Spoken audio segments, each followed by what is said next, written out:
Court will come to order. It is Thursday, June 29, 2023. It's 9 o'clock in the morning, and the Kerr County Commissioners Court is now in session for a budget workshop.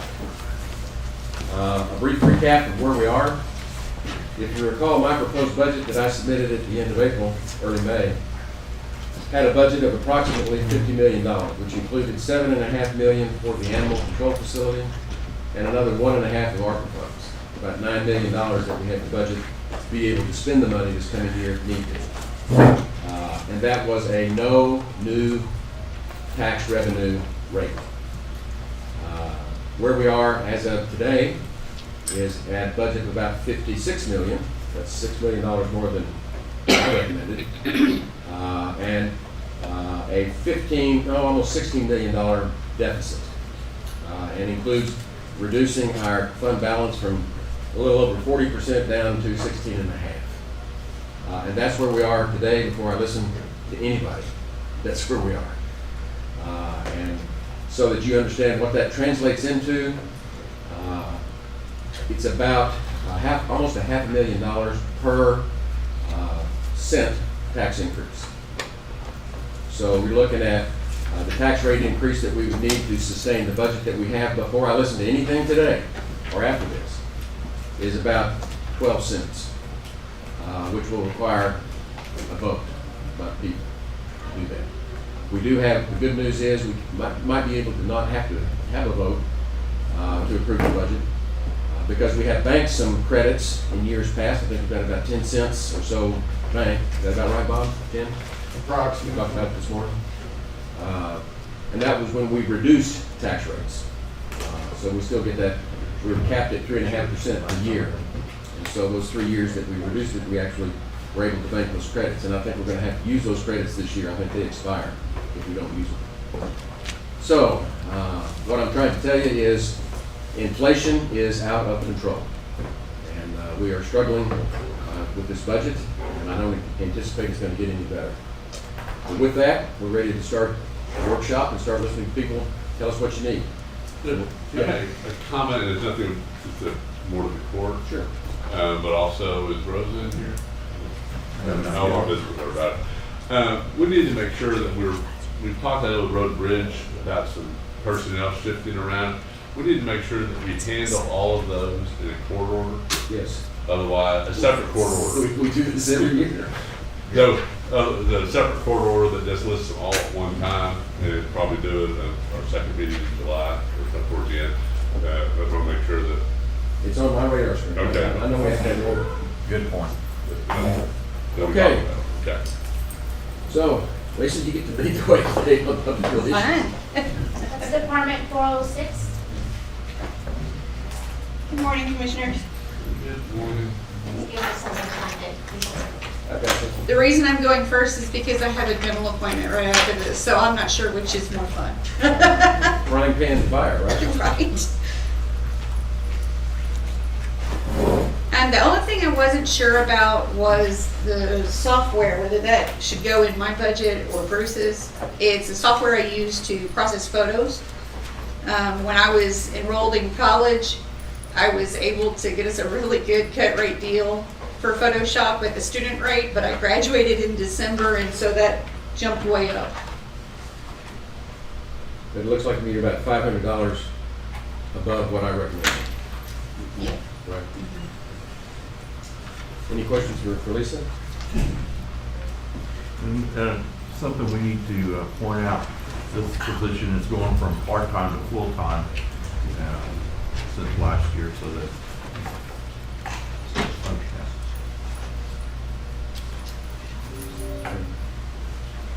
Anything else? Thank you. This means I have to go to the dentist now. You have to go to the dentist. Go to the principal's office. Thank you. Okay, the 198th District Attorney, Dean Hartwell. It's going to be 584 towards the back.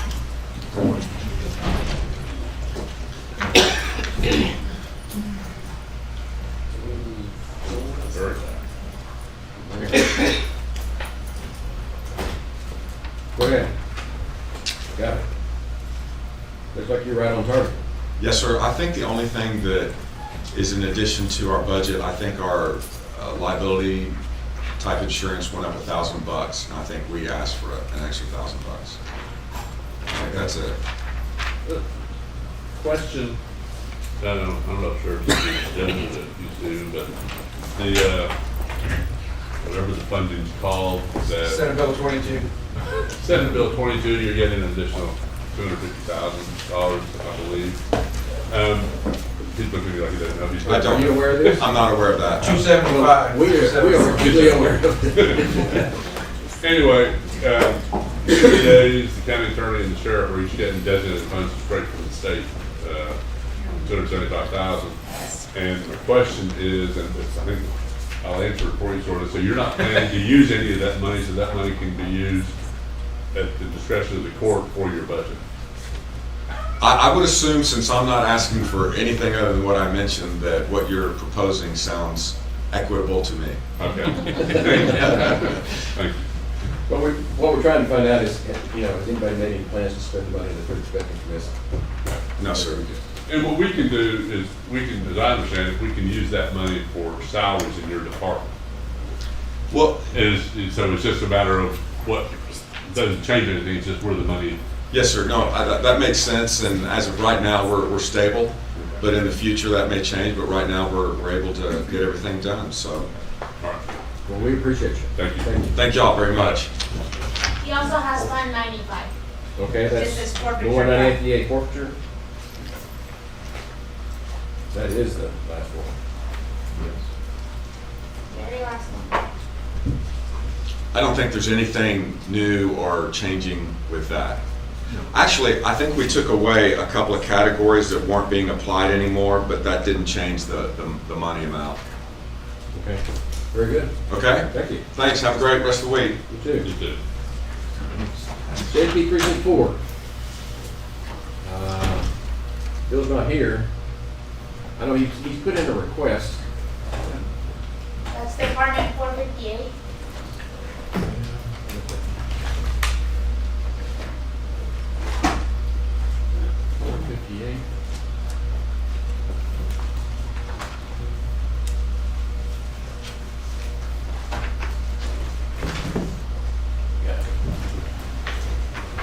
I know what he wanted to do, and I think this is along the same lines as the other JPs. Judge, he's walking up right now. Pardon? He just walked up the walkway. Okay.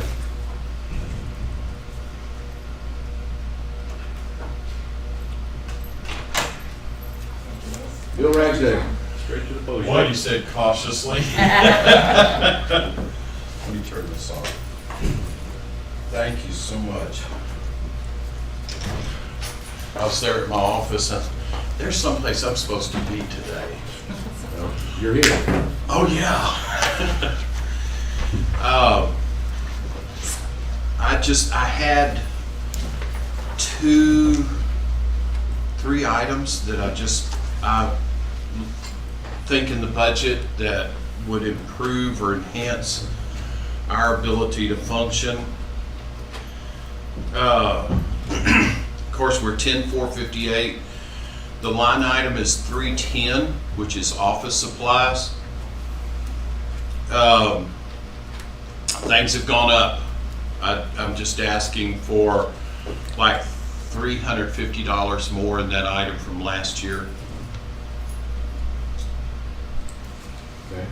And you know, I've had quite a bit of history here, and we earnestly try not to spend the entire budget if we can. Most of the times, you won't see many budget adjustments in my office. Most of the times, we don't spend out. Anyway, then 309, which is part-time secretary. I think 309 is postage, you Oh, yeah, you're right, I'm sorry. 108 is part-time. Thank you, you're right, I've got the note here, I don't look so good. Well, you've already talked to me about it, so I've already looked at it, so. Yeah, yes, thank you. 309 postage, it's going up. Nowadays, it seems like they're going up twice a year. And we unfortunately send a lot of things out by mail. We try to hold the line. There are some things that are required by law to be sent by certified mail, which costs a lot. Most of our stuff we try to keep in just first class mail. But at any rate, I anticipate really a slight increase of, I think that'd be about $300, $360. And then 108 is the part-time secretary. We've been blessed by a lady who is willing to literally sub in our office for $10 an hour.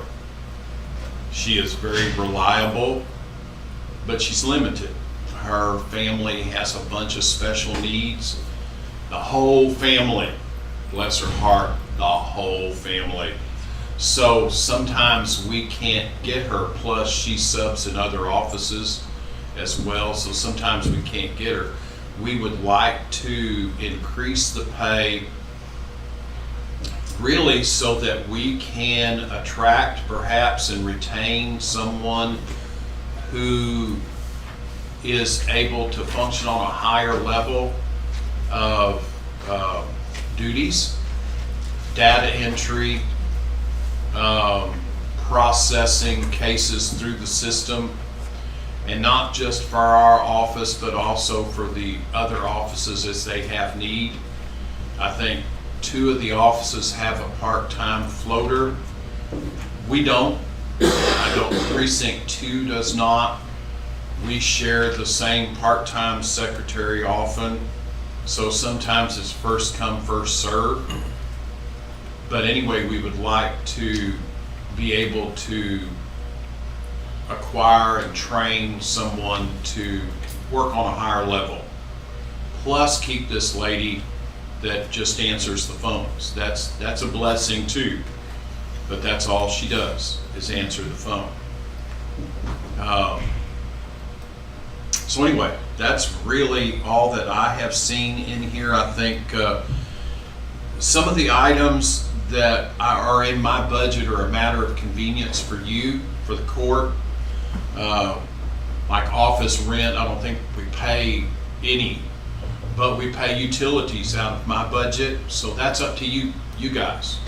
I have no idea what your budget runs on those things. Other than that, do you have any questions for me? On this part-time salary on 108, Judge, the $3,000 that's you requested and Judge recommended, is sufficient, or are you asking? No, sir, I'm asking for $4,500. $4,500? 1,500 more. Yeah, From $10 to $15 an hour. correct. So 4,500, okay. Yeah, I'm sorry I wasn't clear. I read your letter. Which one? Anything else for Judge Ragsdale?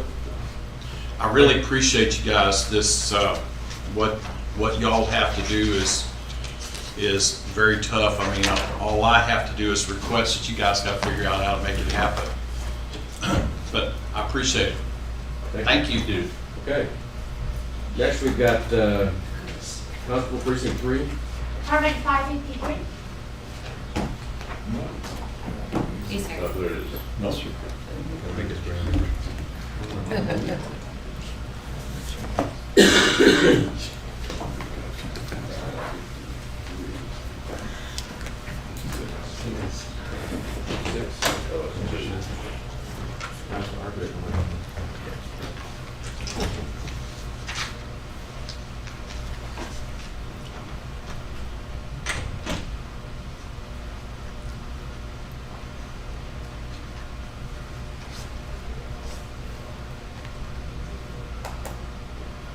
Morning, Paul. Good morning.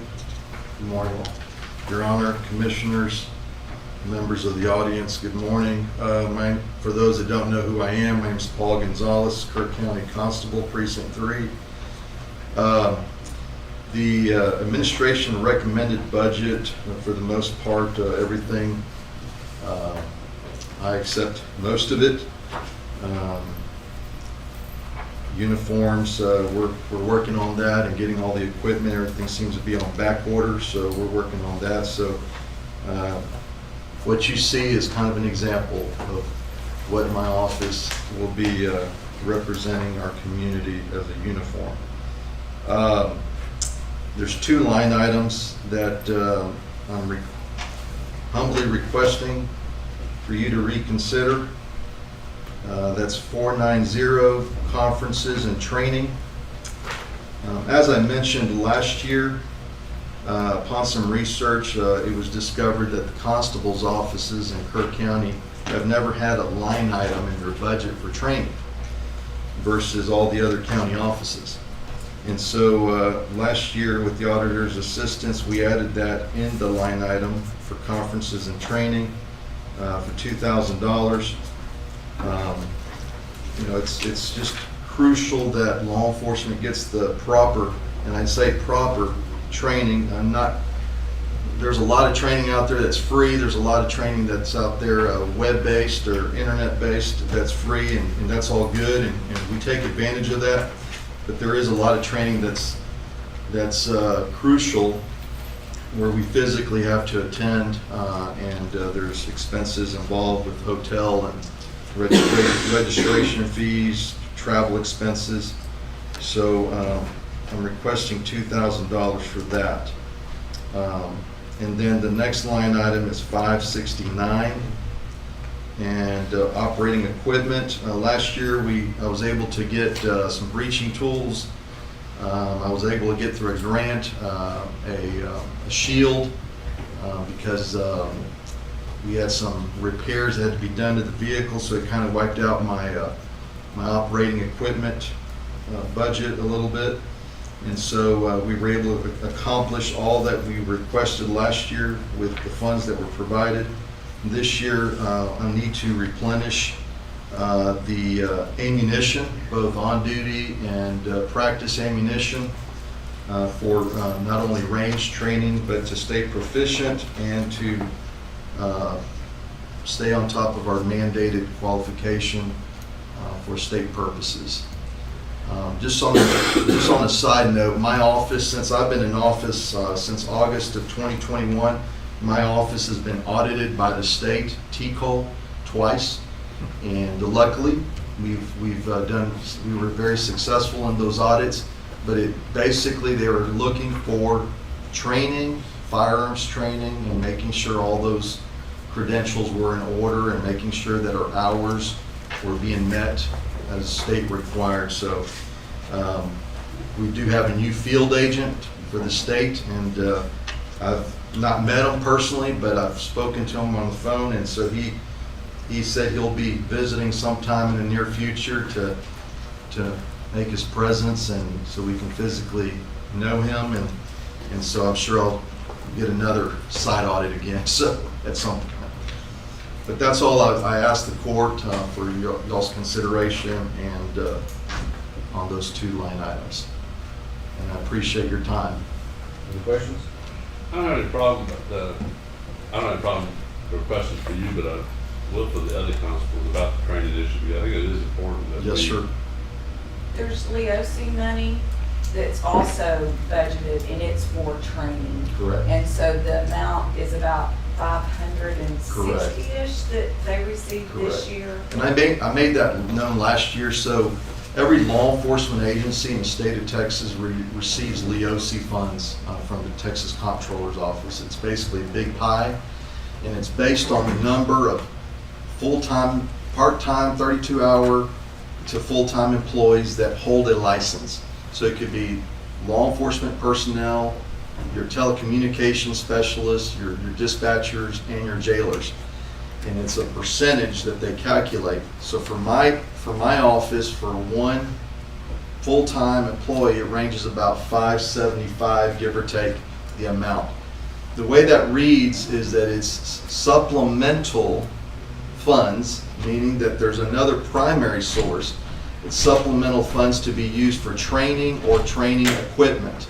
So we have that extra funds that's actually been being used also, but it's to be used as a supplemental. So if I go over what I'm requesting, then I have that as a backup to call. Well, it seems that if it's there, I mean, I don't mind funding. Yes, sir. But do you need 2,500 or do you need 2,000 for the training? Because if we can use the 500 here, I'd go 1,500 in your budget. I mean, that's our. Sure. And if it's zero, the 500 is still supplemental. Because I think that's why everyone's had zero budgets in the past. Correct. Is because the supplemental is so they could receive training. Right. Right. But my question, And the nice training thing, doesn't go, I mean, $500 doesn't go very far on training. correct, sure. So I just want to make sure that all the constables have enough for training, because I think that is very important from a liability standpoint Yes, and sir. the training And standpoint. I do want to point out that LEOC monies, it rolls over, so it doesn't go away. So if that money's not used in the calendar year, then come the following year, it just rolls over, and so it's just additional funds. When I started in the office, I had zero funds. So I had to kind of start from ground zero, and so I've been, the funds have been used. So, a typical conference, you're averaging, so one person attendee is $1,000. So, if I'm looking for different trainings that are going to be beneficial to, for the office and for me to fulfill the duties of the office, then I ask that if your consideration. If you want to lower it, that's your decision. I just want to give enough, but at the same time. Exactly. If we can, if you need 2,000, Total. then we can total, then we can lower this to 1,500. If you need 2,500, well then, Yes, sir. it's okay. We just don't want to over budget. Yes, sir. And that's a consideration. Yes, sir. Well, why don't we wait? I mean, I think all the constables should get the same on that. So why don't we, I agree. I met with the constables last year about it, and so why don't we, at the end of, when we figure out this is the other constable, we can go ahead and make that decision. all right. Do that thing too. Okay. Thank you. Thank you, Paul. Okay, the next one is county judge, that's a TAP 400. And that's, just put in the same I put in my recommendation. Surprise, surprise.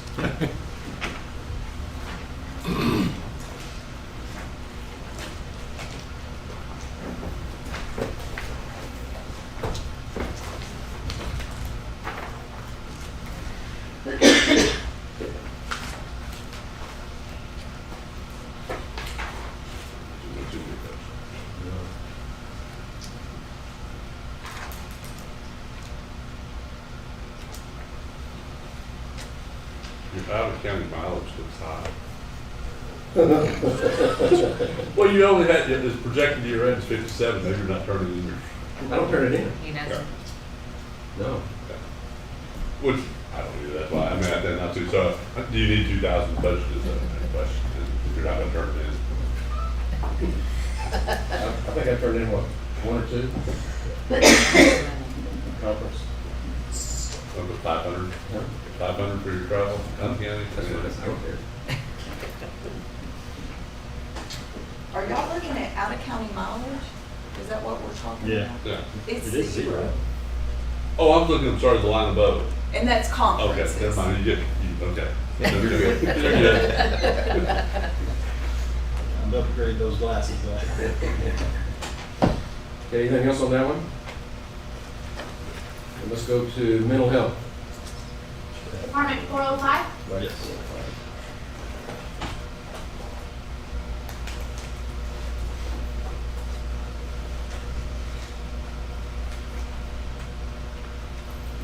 Pretty good. It's pretty much the same every year.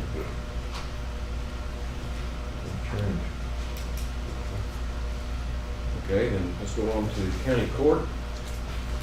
Department 426. 426.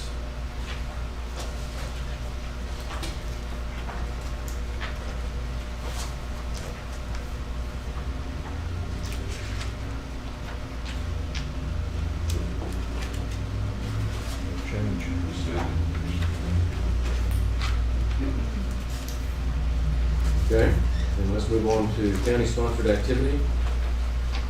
That's 660. What's that again? 6 what? 660. 660. Got it right here.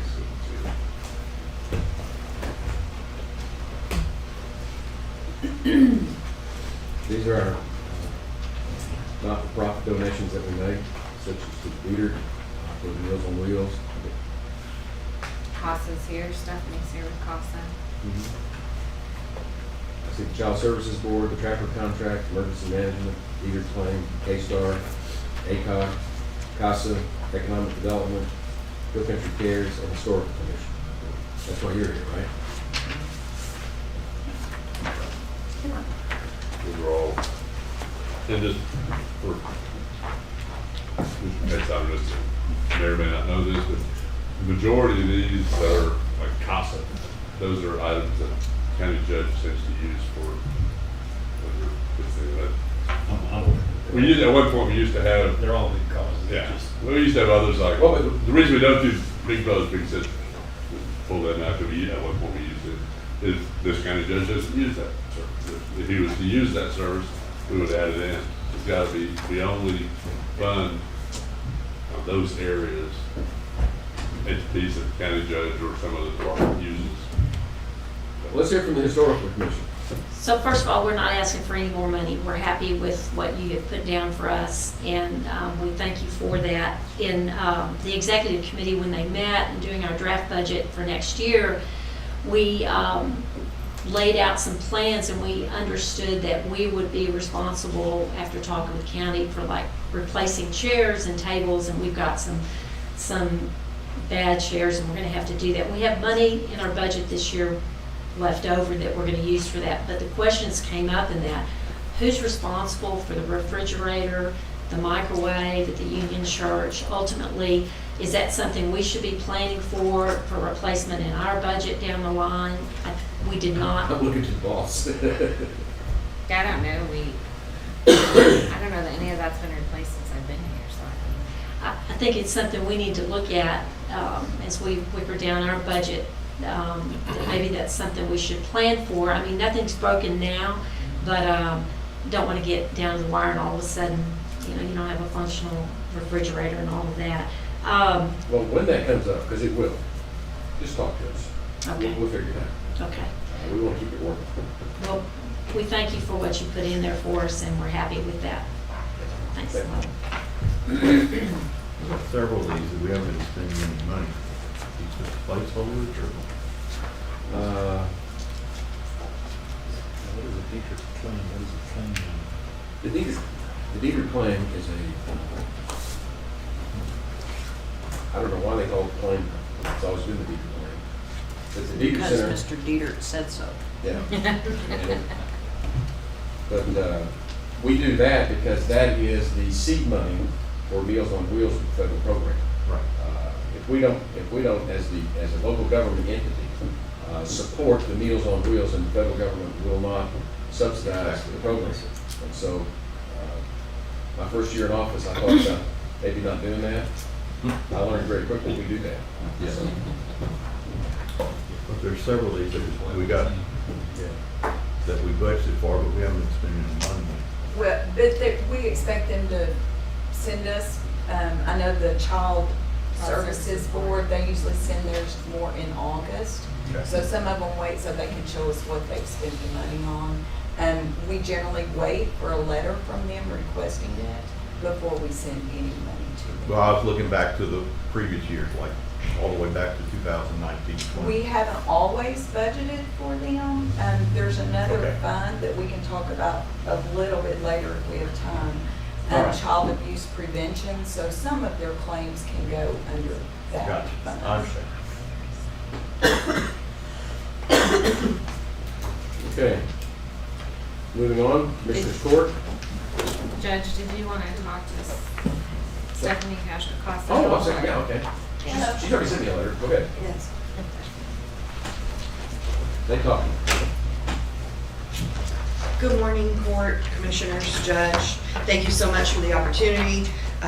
Yes, I did send a request letter. Thank you so much. I've got some more information to share with you all. that I'll just bring up, if that's okay. Sure.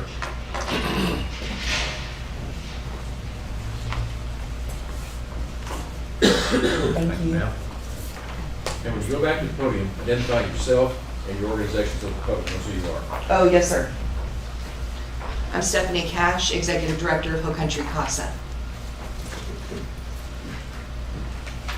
When a child is removed from their home due to abuse to protect their safety, the state of Texas says that the child must be appointed an attorney ad litem and a guardian ad litem. The attorney ad litem is bound to understand the child's wishes and advocate for those in court. Their guardian ad litem is bound to understand the child's situation and aid the court in making best interest decisions for the child. We're a volunteer organization. It's our 34th year. We're one of the only CASA programs in the state that provides an advocate for every child. We work with them from the day they enter foster care until the day they leave. It's an average of 19.6 months last year for the kids who left foster care. The reason that we are part of the county budget is because if there was no CASA program, then attorneys would have to fulfill this role by law. And that's a different line item entirely. So I appreciate the opportunity just to give you this information. I'm happy to answer any questions that you might have. Questions? They'll do great service. Thank you very much. And we utilize them extensively as well. Yes, thank you very much. Y'all have a nice day. Thank you.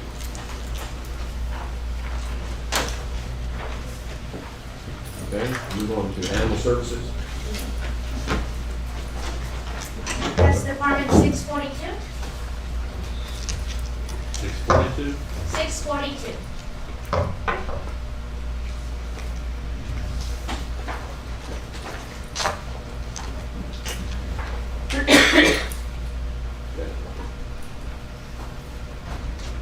Reagan. Good morning, everybody. As I run through some of these line items, and I think I have read this thing right, my sheet is partially cut off, and I didn't realize that until this morning. But it looks like as far as overall line item, okay, let's see here. Oh, never mind, I'm okay. It looks like on one of our increases for employee training, increased that by 2,000. And that's basically because we have found one of the reasons, well, we have a lot of training that we need to be doing this next year. That's both peace officer for several deputies, and that is also for animal control officer training. Our big unknowns are always our turnover rate, because some years it seems like we can't keep everybody in the position. Others still have to have training, but one thing we have found is the animal control officer training in recent years is not really offered in a very good quantity in the San Antonio area. So I have had to send people to, I believe, Waco and Dallas. At one point I had to send somebody to North Texas to take the course, and then to South Texas to take the test. So we're having a lot of expenses, obviously, in your training budget as well, and you have multiple days where you have to spend somewhere and have to put somebody in a hotel. You're looking at hotel costs as well.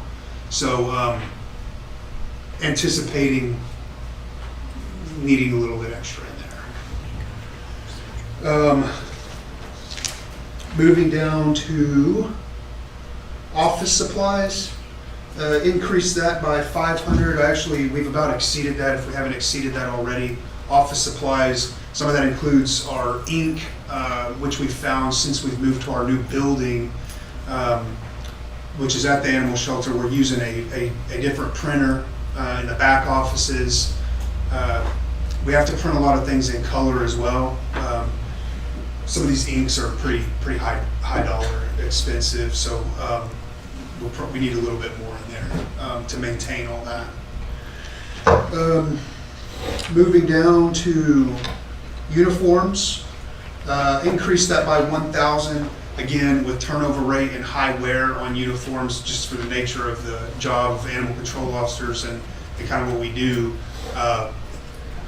We anticipate that that's going to be probably a little bit more. We have to replace people's uniforms periodically, and again with turnover, we keep all of our old stuff, but a lot of times I can't find uniforms that fit our new hires.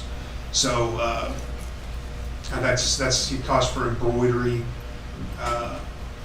boots, pants, hat, things of that nature.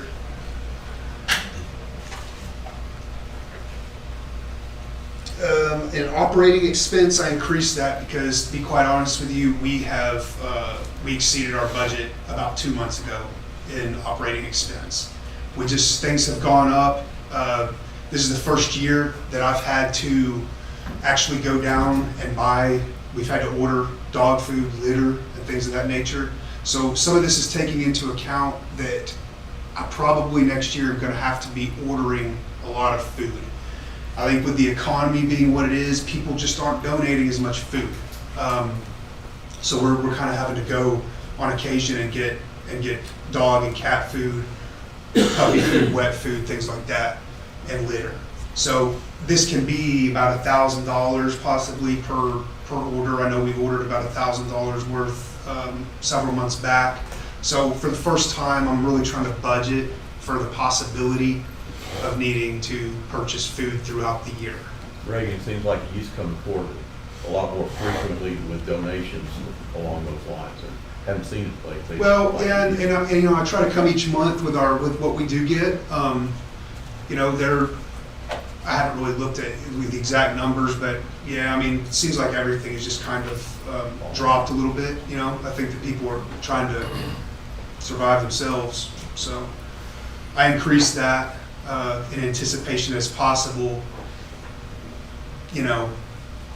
Anywhere from maybe every 3 months to have to purchase food. I just don't want to not have that money there if we need it.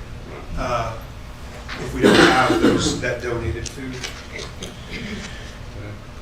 I've tried to decrease a little bit here and there where I could. I know this next one is on the site cleanup is very extensively, dramatically increased.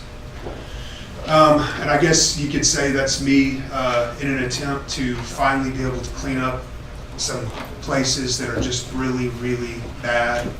I know that I came to court this last year. We were able to do some work over in Centerpoint area.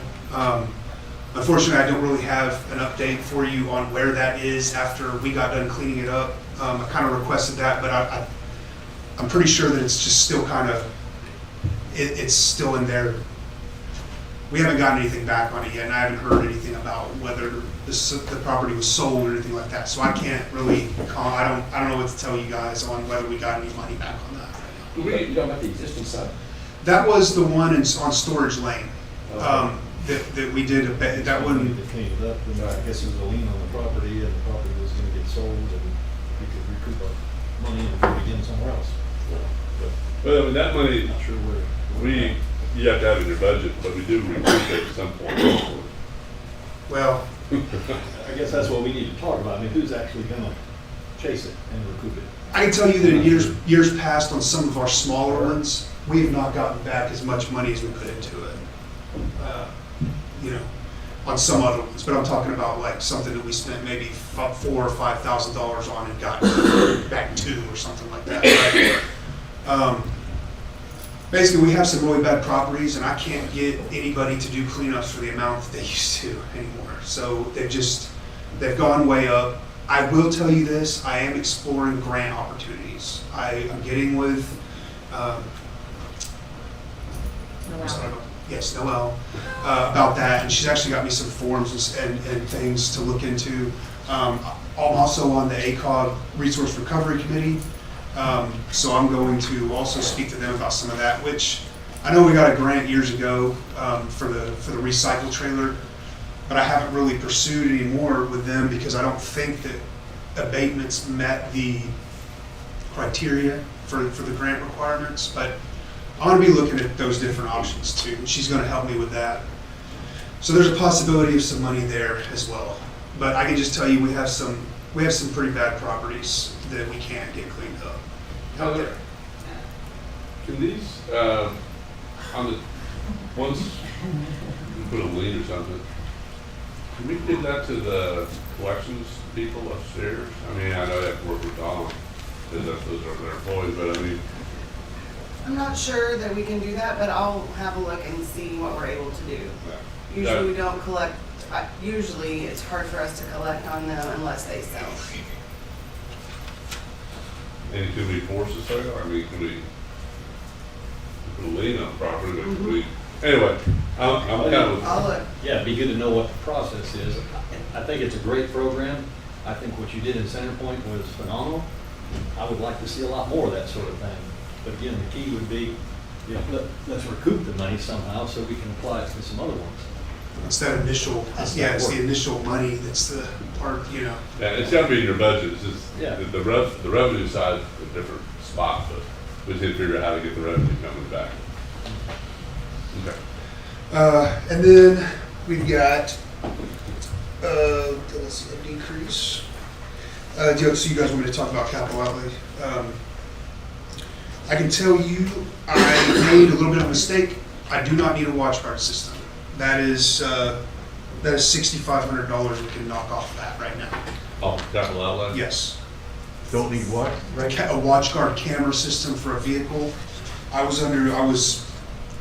shifted a bunch of things around, and I was under the impression we had 2 vehicles that did not have them. I've ordered one this year, and that's going to be all we need as far as that goes. So at budget time, was still under the wrong impression. So you can knock that off. Which line item is that? That's capital outlay. So it goes to, So it goes to- 33,000.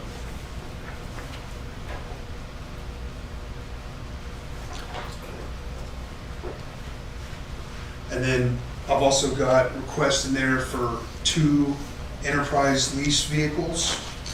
We're still kind of going through the whole vehicle replacement each year. What we have is a 2010 vehicle that really needs to be replaced. It's just in overall poor condition. It had a service life prior to what it's currently being utilized for, and that needs to go. And then we also have a vehicle that we actually got from the sheriff's office whenever we were down one, which has a oil pump issue, and it's basically a ticking time bomb with a catastrophic failure.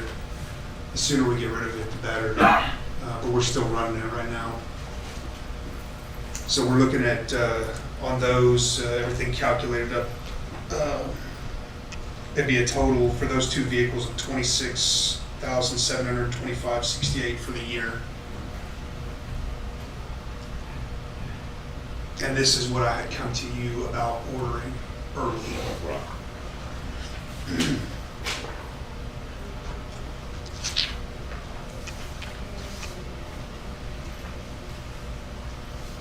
What was is that on the capital lease payments? Is that line It's item? on 570, capital outlay. For the Is that a first capital outlay, year, vehicles are in capital outlay? for the first year, for the vehicles, we're putting them in capital outlay, and that helps us keep up with them for the gas fee Okay, 87. all right, so that's the majority of that capital outlay, is 26,000, The okay. second year, they move out of the capital lease payments, and that's 460. Okay. Oh, another thing to keep in mind with the enterprise, we're also on there is options on that. We're currently with the vehicles we have on their maintenance program, so when we take these things, get the oil changed, tires rotated, whatever it may be like that, these things that's billed to enterprise. So those are a few less expenses out of our gas, oil, and maintenance line item. That add up when you have a fleet. Okay. Then, so this is not calc. Do you want me to talk about position adjustment, things like that right now, or? You might as well mention what your plan is. Okay. Well, and this was detailed in a letter. that I'm looking to, well, there's actually two things here. One, I had last budget cycle, or the budget cycle we are in, I had I requested to eliminate a part-time position to go to a full-time position within the department, which is a kennel tech. After that was all done, the employee that was going to be moving from part-time to full-time came to me with a bit of a life change situation and could not take the full-time position. So rather than make them do it or tell them they've got to go, I opted to let them stay, basically still in a part-time role. My apologies if I should have come back to court on that and said, hey, we're not doing that, but I didn't. So we're still budgeted right now for 2 full-time kennel techs and 1 part-time kennel tech. So what I'm looking at is, basically I used this year we're currently in kind of as a guinea pig to see, okay, let's see how we do and what we need, leaving it like this. So we found out that we really need 2 full-time kennel techs and we need 2 part-time kennel techs. Part-time kennel techs are utilized on weekends and holidays mainly. They work during the main week too, but this helps keep some of our comp time down for other employees having to come in on holidays to clean and feed and having to come in on weekends to clean and feed. So that's what they're mainly utilized for. But the full, so like I say, this was kind of confusing because this was a situation that I kind of got into that, I'm trying to explain here, but basically we need 2 full-time kennel techs and 2 part-time kennel techs. We're currently budgeted this year for 2 full-time kennel techs, even though we did not employ 2 full-time kennel techs. Okay. So that's where we're at. And it looks like we're budgeted this next year, as per recommendation, was for 2 full-time kennel techs. And I'd like to keep it like that, like we were this year, and just look at hiring 1 part-time. So 2 and 2. Okay. If that makes any sense. So we need to add a part-time kennel tech. Okay. Yes. All right. And then also one other part that I was looking at is a little bit of kind of, not necessarily a restructuring, but mainly in keeping with, trying to keep the people we have, and better the department in a sense that supervisory, I think once you hit a certain amount of people, which we're at, I guess it's 13, 14, possibly 15 with it, if I get this done. It's good to have a second person with a supervisory ability, whether that be an assistant director or a senior deputy title, whatever you want to call it, someone that is in a position that has supervisory ability. And whenever that individual the person that I have in mind for this position is already undertaken all these things, but they've received no, compensation for it, and they don't really have a supervisory role other than what I have said. And it works better whenever people are training other people to have them have that ability, whether it be for a reprimand or just what you need people to do carries weight as opposed to just hearing it from a peer coworker. So I'm requesting that for one of the deputy constable positions, to basically be either redesignated as assistant director or senior deputy or whatever, however it want to be called there, but would it basically be a supervisory type position. Greg, why don't you get with Rosa and come up with the job description? Okay. And then, when you're doing the salaries of the positions, we can, it makes sense to me that you do need to have a designated person because you are out. You need to have someone who can officially be in charge if you're not there. Yes, sir. There you go. Okay. Anything else on animal services? Can Rosa or you get that amount to us once you figure out what the gross pay would be for that position? Sure. Okay, thank you. Thank you. Thanks, Greg. Okay, moving on to environmental health.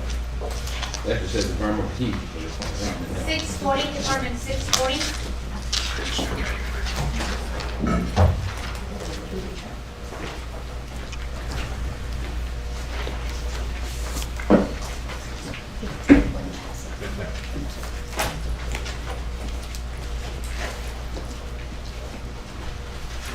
Good morning, Judge and Commissioners.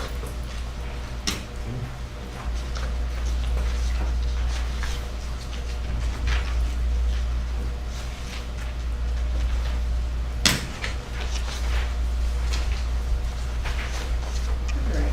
Go ahead. So, going down our budget list here, we're just asking for everything to remain the same except for your proposed budget for the vehicle and gas. We're just asking that that remain what we have current for this year's budget at 12 grand versus the proposed, which was 7,500. We have two vehicles. Both vehicles are 2008 Ford F-150, and the mileage for one of the vehicles is at 85,000, and the other vehicle is at 137,000. And so they are older vehicles, which sometimes may require more frequent repairs and maintenance. So, sometimes we find ourselves unable to allocate sufficient funds for necessary repairs. So neglecting maintenance can lead to more significant issues down the line, which can result in more higher repair costs. So we're just asking that remain the same. And then also last year, we had a budget of, I think, 7,000 for that line item. And we had these cute little furry animals come and cause about $3,000 worth of damages to our vehicles. So, which depleted that line item for that year. So we're just asking if it can remain the same. Can you repeat something for me? You said one vehicle had 85,000. What's the mileage on the other one? 137, yes. And where are the years on those? 2008. I mean, the interior and exterior are good in those vehicles, and so I don't really feel the need to upgrade them, especially since the whole enterprise, people are kind of getting a feel of what that is, and there was some issues with people getting vehicles, so haven't really wanted to tap into that yet, just kind of keep what we have.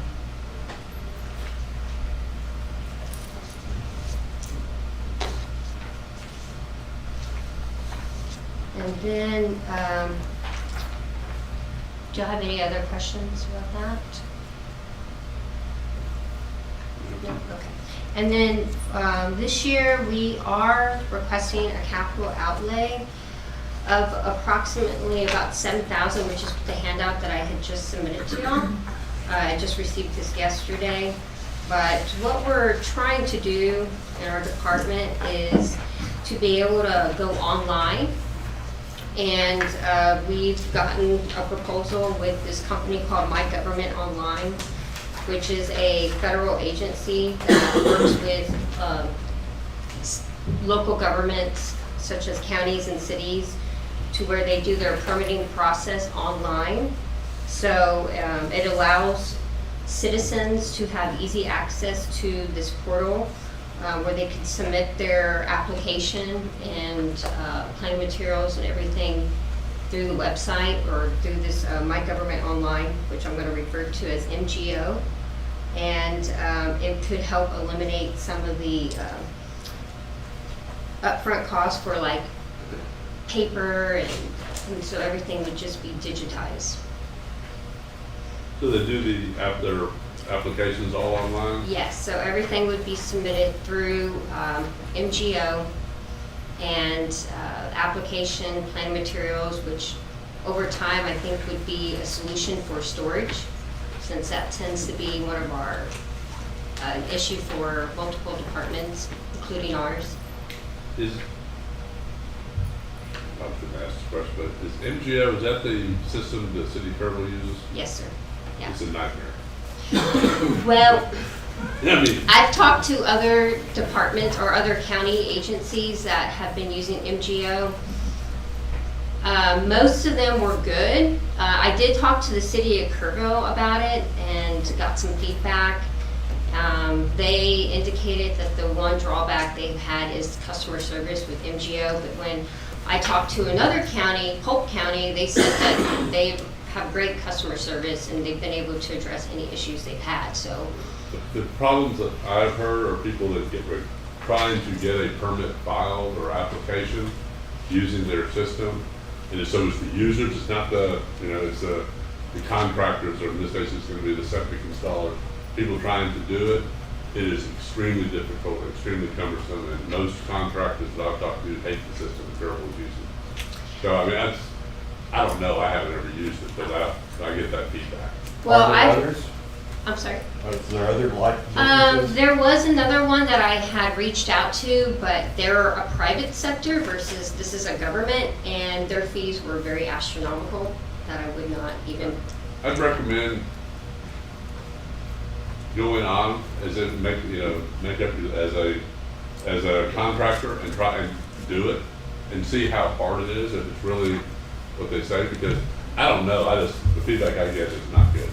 Well, I know that Bear County does have this program as well, and there are some contractors that work in our area that work in Bear County, and they said that it's made things a lot faster for them and smooth. So I think it just depends on if the city knows how to operate the system correctly. I'm not sure.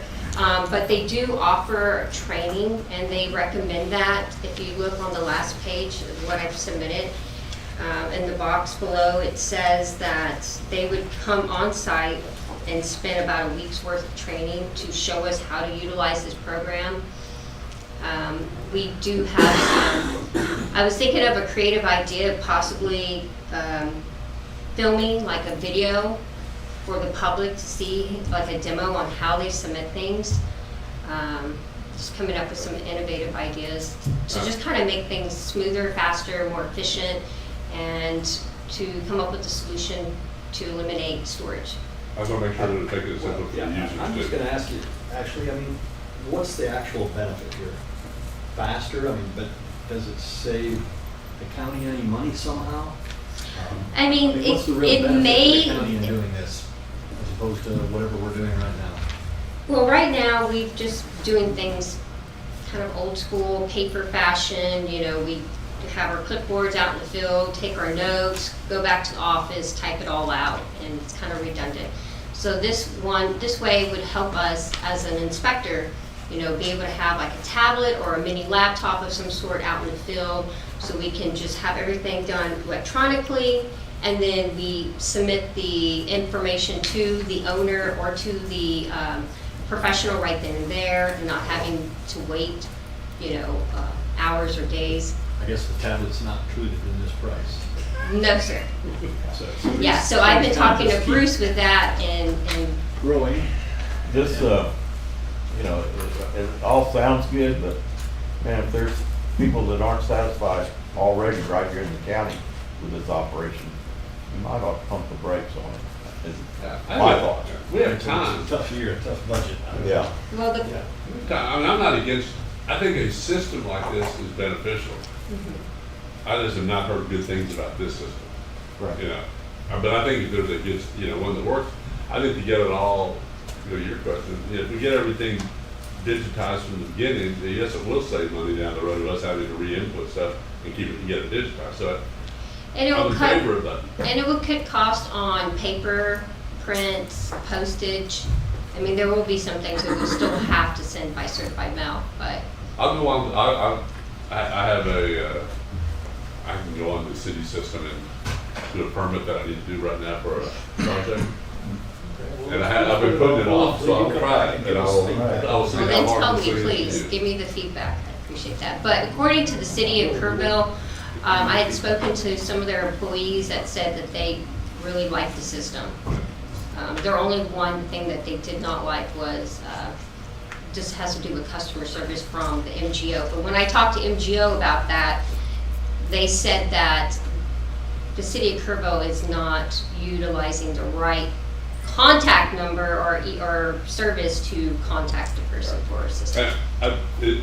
My complaint's not with City Hero, my complaint is that the users that try to use it haven't liked it. So, Exactly. I'll try to use it and see, and I would recommend you and your staff try to use it as well. May I real quick, that I did use it when I applied for the permitting with the new building that we moved in over at the facility.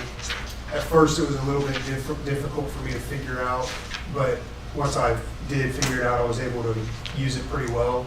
I did like that I was able to see where we were through the permitting process with it. So I assume that that's something that has to be input by employees on the other end, but it was nice to be able to access it and see where we were in the permitting process for that building where we, what was next and what I needed to do and what they had actually done. Because even when people didn't contact me, I was able to get on there and say, oh, they came out and inspected it this morning. So it was, once you figure it out, it wasn't too bad. Any other questions? So I believe you're asking for the training costs that are not shown on the budget. Right now, we need to add Yes, ma'am. that to it if we choose to take this. They said that they recommend 2, but we could possibly get away with just 1 training in person, and then the rest could be done virtually.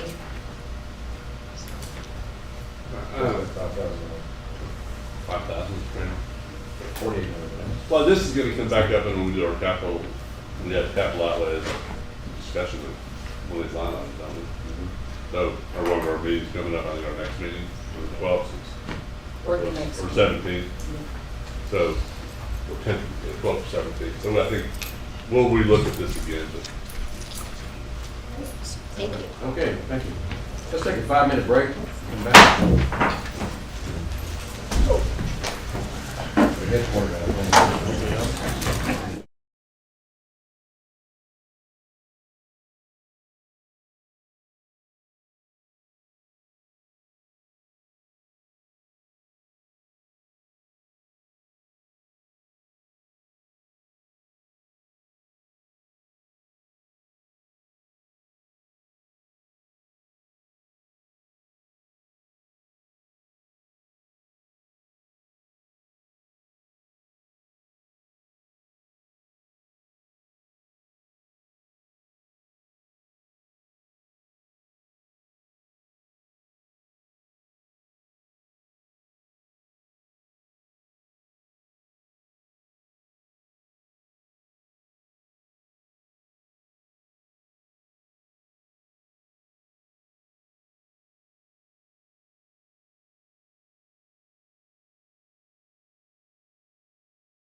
We'll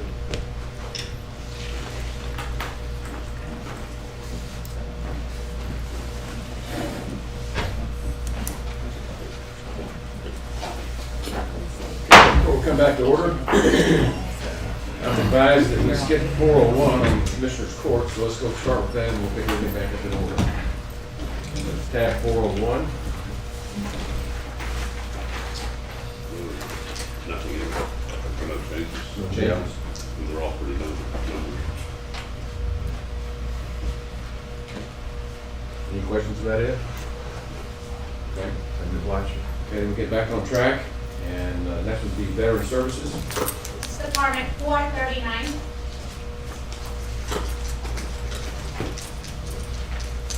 Good morning. Good morning.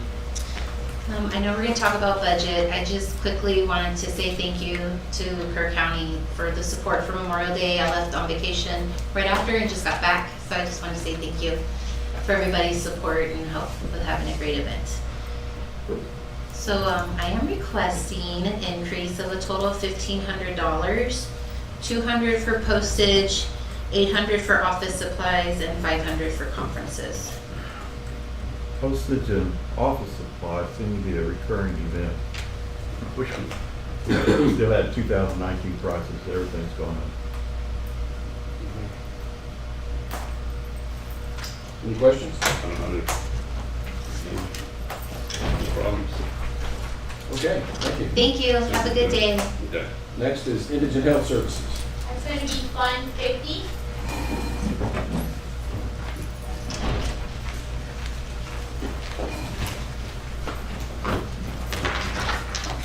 Good morning, Judge, Commissioners. So on the fund here, I am requesting to increase on line 50-641-213 of $10,000.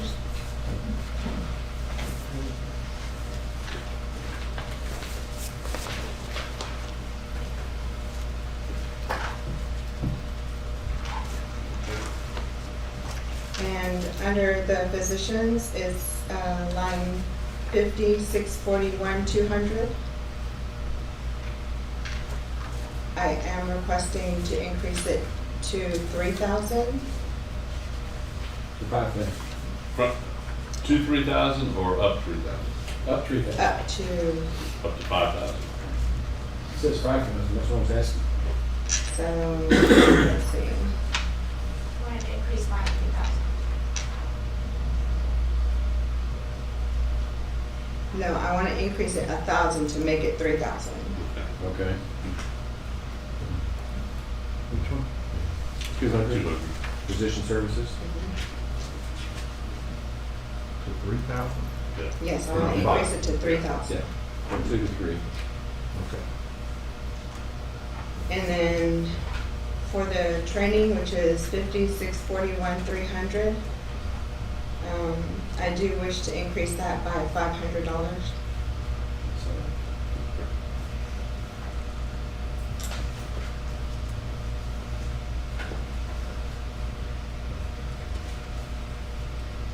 Any questions?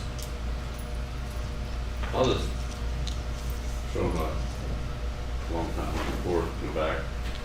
At one point, years ago, we were spending almost $1 million a year on this item. I know.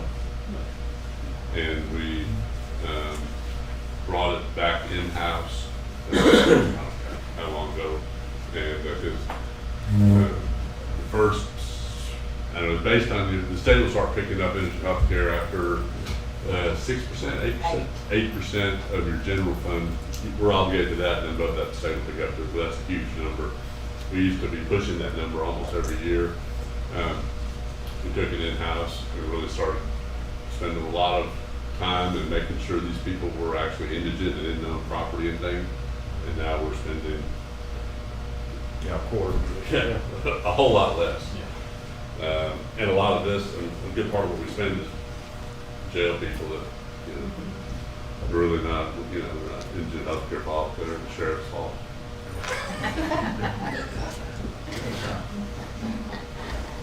Does that mean that we can take some money out of the sheriff's budget? But anyway, yeah, it looks good, thank you. Thanks, Rosen. Yeah, really good job on it out there. Tax assessor collector. That is Department 499.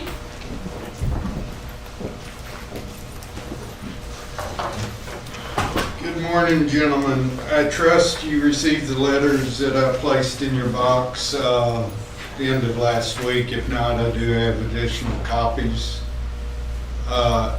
As every year with the budget, I want to stress my budget is not filled with wants. It's filled with have-tos, generally in the form of unfunded mandates. We're discussing 10,499 first. That's my tax collecting section of the budget. I have some requests. I'd like to increase my overtime by $200, which approximates the hopeful market adjustment to the pay. As that goes up, so does my overtime. One of the biggest increases we see in any of the departments that I have is postage. We've already experienced one increase this year, this fiscal year. We plan to see, or we will see a second increase, I believe in August. I believe that Mr. Hastings, in a report on subdivisions, indicated 1,000 new lots have come online. That's 1,000 more tax statements that I have to send out. With that, therefore, I'm asking to increase from the administration recommended of 20,000 to 26,000 to account for the postage increases that are anticipated, as well as the larger volume of mail. And finally, the court approved a new lease for our copying machine that we have in. They approved it in April, or y'all approved it in April. The lease rate goes up $34.63, which I'd accounted for in this year's budget as a partial increase, and this is just to carry it out. 2/3 of the cost of the copier is paid through 499. The remaining 1/3 is through my election services department.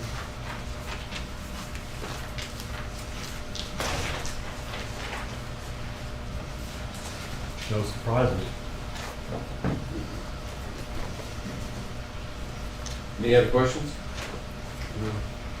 Okay, let's move on to election services, which is 402. Yes, sir. The first one, the stipend for the election coordinator and her position was not included in the budget. I respectfully request to add that back in. Part-time, due to the volume of work and the hours that to meet the statutory deadlines that we're faced with, we're opting to go with more part-time each year. This simple, we don't need them 40 hours a week, nor do we need the roll-ups that are associated with it. Full-time, the current budget has been amended up to $8,500, and I'm respectfully requesting for the next fiscal year $9,000. Probably one of the largest items that you're going to see increase, and this is twofold. This current budget year is an off year with election cycles, so the cost of the judges and the clerks who work is significantly less than in a year where we basically an even number year that we're faced with. I'm also asking to increase the rate of the judges and clerks from $10 an hour, which that has been the rate since 2009, to $12.50 an hour. I know that's a substantial percentage increase, but for the past 14 years, we've been at $10. We're also having to pay overtime to the clerks and the judges once they hit 40 hours a week. This isn't something I asked for, but HR in the auditor's office said we better do it, and we have been doing it. I'll leave it at that. Thanks to our friends in Austin, they have increased the hours that the polls have to be open the last week of voting, as well as weekend voting. In the past, those hours, because of the size of the county's population, was by petition of voters, or it was you may do it. Now it is you shall do it. Overtime, we use every method we can to ensure the employees utilize the comp time when possible.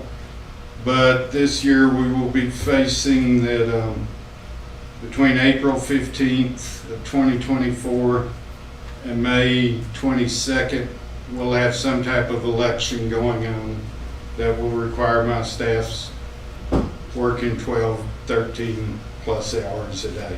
This does not include the primary. I try to stagger the shifts, but I cannot reduce or dramatically eliminate the need for overtime.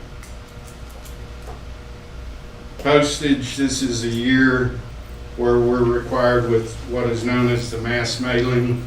Every registered voter in the county will receive a new voter registration card. While the automated rate for postcards is less than the cost of a stamp, it's still substantial when you're looking at having to mail out 36,000 plus cards. In addition, approximately 10% of those we will have to do some type of follow-up mailing to correct what is going on. As far as those who have moved, we receive the cards back, and then we have to do follow-up investigation on them. We currently, just in a normal month, average about $2,000 in postage for the election side. I've discussed the increase in the copier and the amount that I ask over the administrative recommended. It comes to about $12 a month. Software maintenance, have increased that by the amount that the contract calls for, which is an annual increase of 4%.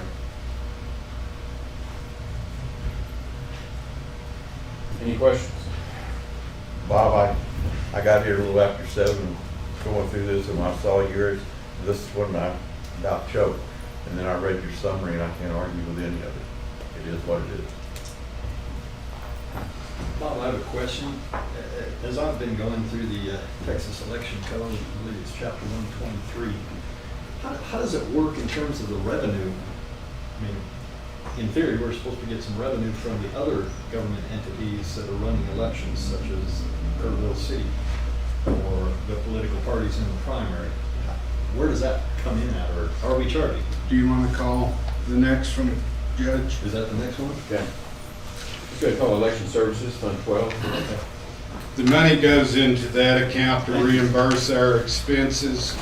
Also, what costs we can, I hesitate to call it profit, but we do have some service charges that goes into this account. This is a dedicated fund which we may use for training equipment, and in all honesty, this is an account that does not require commissioner approval, but I've always brought it before the court to look at.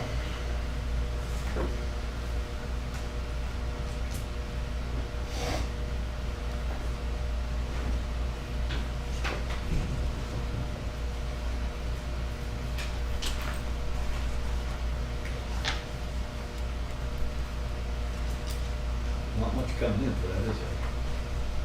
It comes in, but we also pay expenses out of that as well.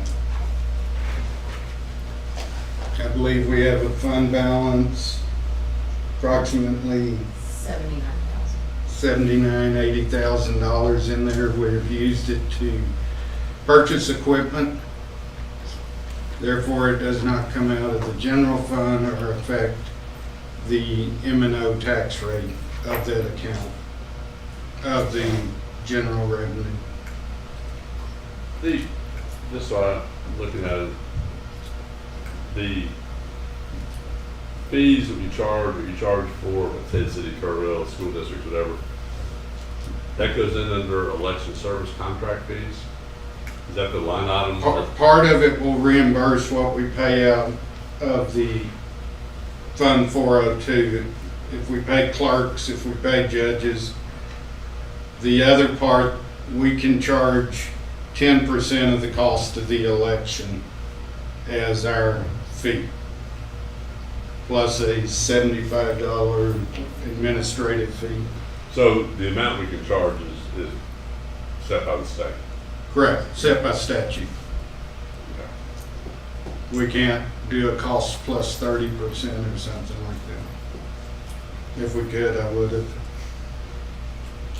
I will point out that in the either one, I did not anticipate coming to you for any new employees. I will request to meet with HR, the auditor, and probably the county attorney of a situation that's come up, and we'll need to go to executive session at some time, but it will not affect the budget line item that I currently have, but I need guidance on that. I also have not included purchasing any new equipment, voting equipment with that.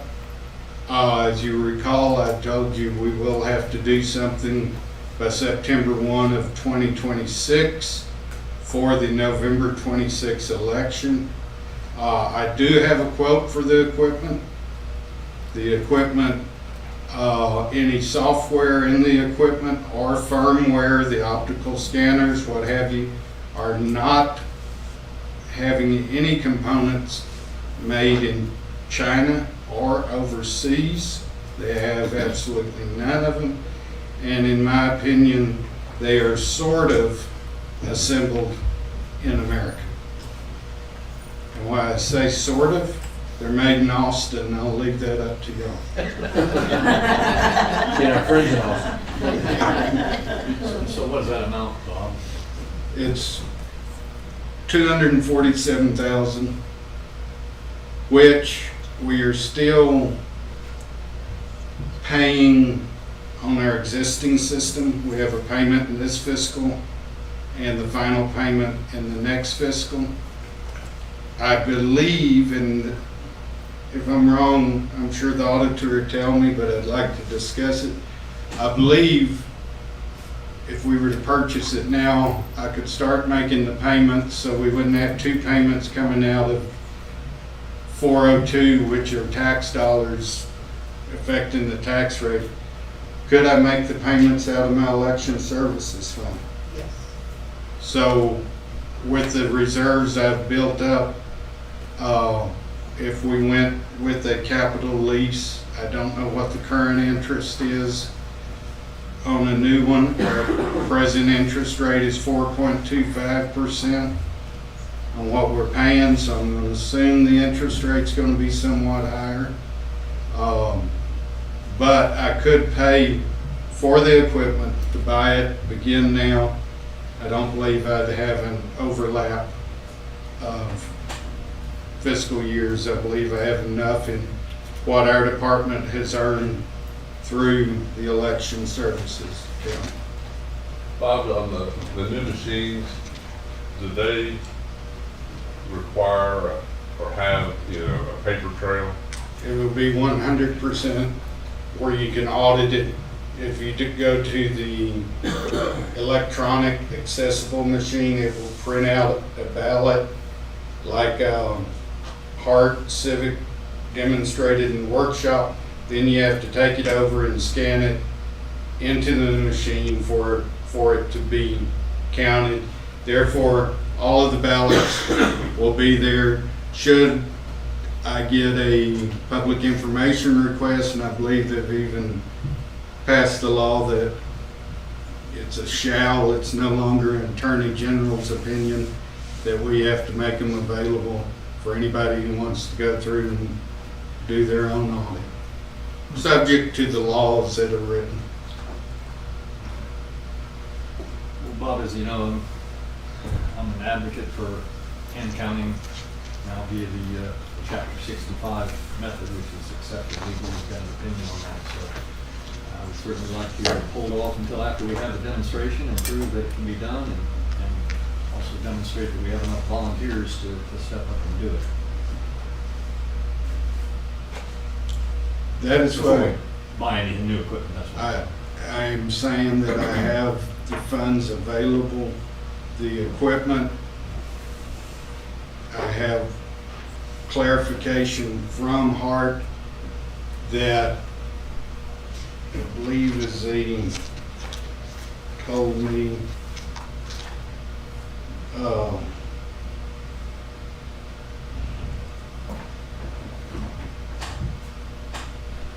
no component that comes in from overseas has software or firmware on it, so it cannot do anything. All components that come into our facility are also quality controlled, and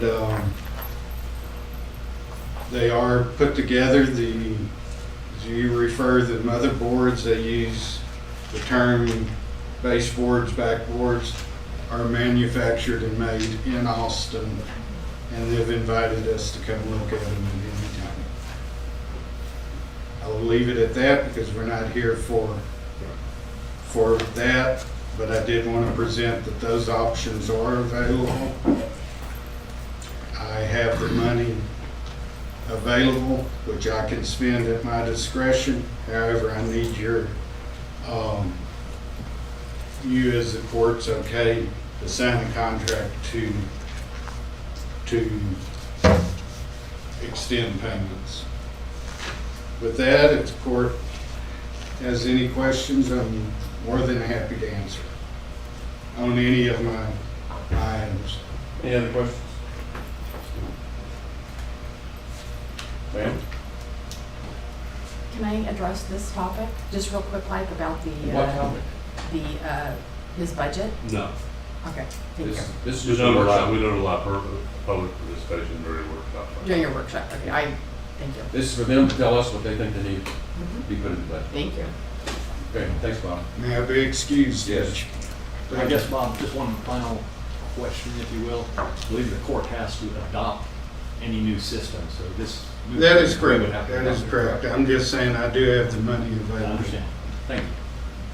And Judge, did you say I could be excused? Yes. Thank you. Crime Victims' Rights Coordinator. That is 438. Looks like the only thing changed is office supplies. Exactly. And as y'all know, I just want to point out to the court that the grant will never be, more than likely, more than it is today. Next year it will go down, and it's going to keep doing this. So what we're finding is while the state is chipping in less, our costs have gone up. And our cases have gone up, just like everybody else. Bob mentioned postage. Well, postage is a big part of what we do.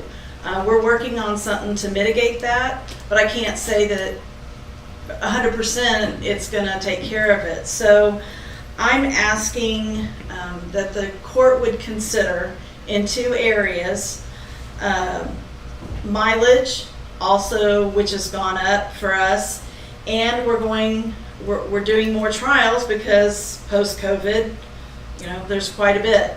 So just for a frame of reference for the court, for each person who's mailed a statutorily mandated packet from Chapter 56.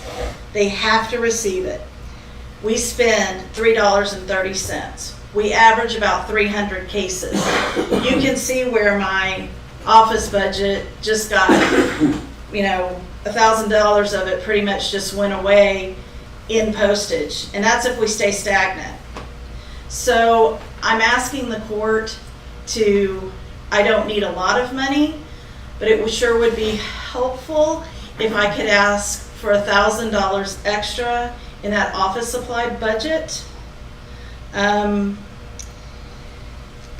Court was generous last year and allowed myself and my coworker to go to a conference, a biennial conference.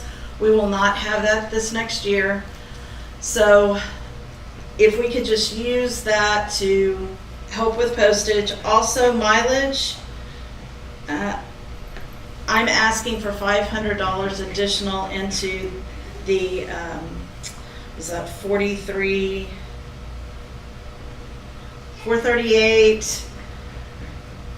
Good night. Feel free to jump in there, Tim. 426. 426, thank you.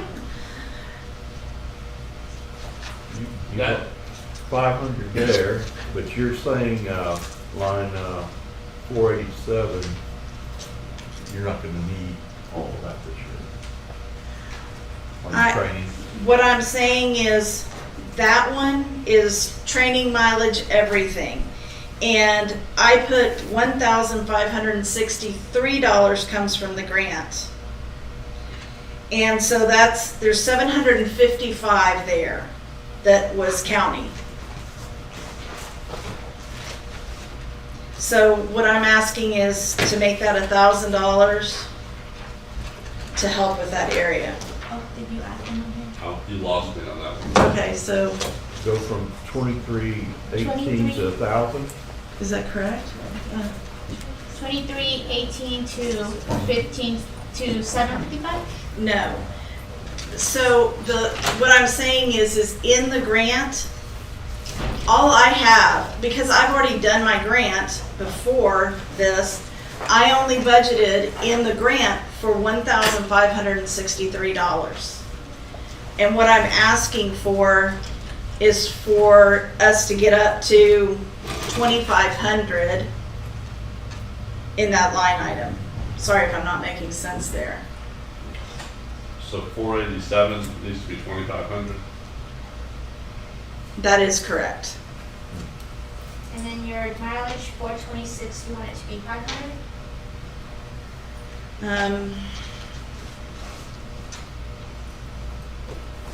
No. Which line item are you talking about? You have one that is just mileage reimbursement? 426. So we had to move everything into 438, 426 is in-state mileage. 487 is in-state training and travel. And so all of it is in that line item. So it's just total 2,500. Exactly.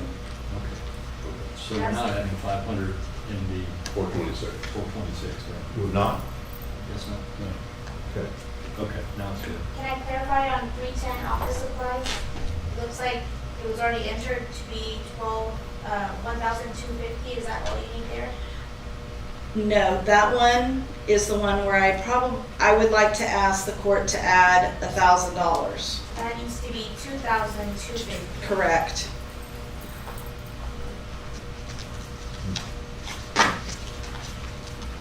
Sorry, I didn't mean to confuse the issue.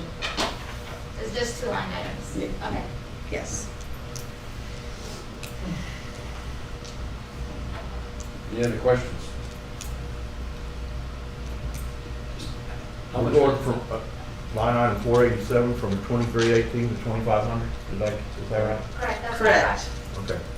And then another 1,000 in other. And line 310 office supplies, Right. 2,250. Okay, I got it. But you mentioned that some of your funding is going to keep decreasing. That is correct. Year after year. You But the cannot. costs obviously won't, so.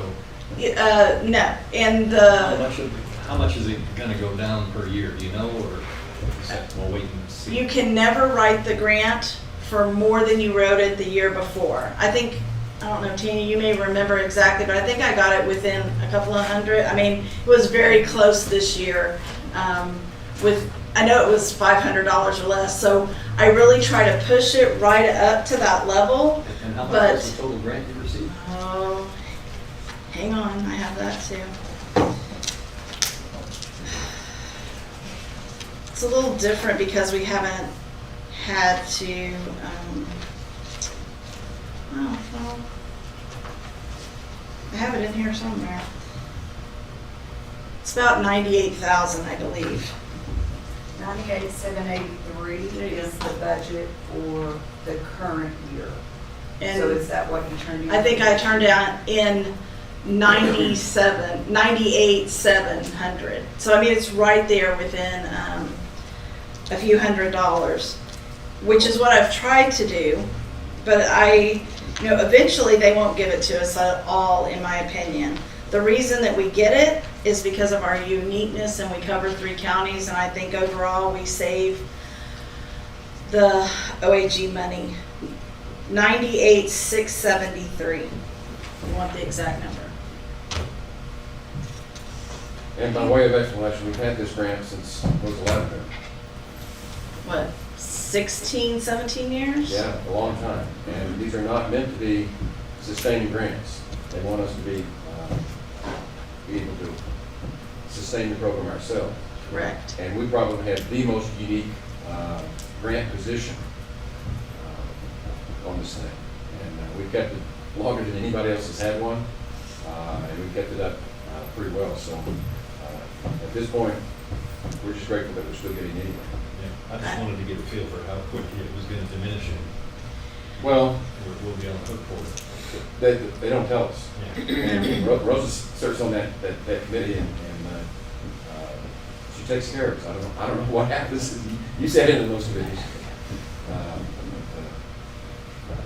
It's been a godsend. Sure. Sounds great. I think as long as, and I can't say this for sure, my opinion is for at least 2 more years, it's kind of going to rock along between ARPA funds and some other things at the state level. I think we'll stay there. But again, I'm going to have to go underneath every single time. And even though it's a small amount, everything else going the other direction, the gap's getting bigger. So just want the court to be aware. All right. Thank you. Thank you, Thank y'all. May I be excused? Yes. Thank you. Escape while you can. JP Tech Fund. That's Fund 26.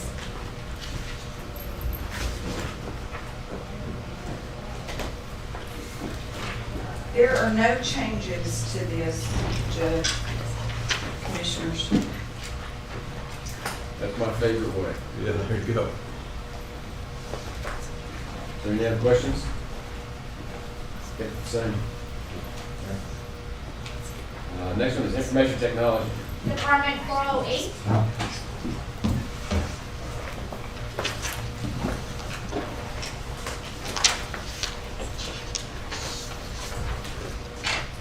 Okay, Bruce. Yes, sir.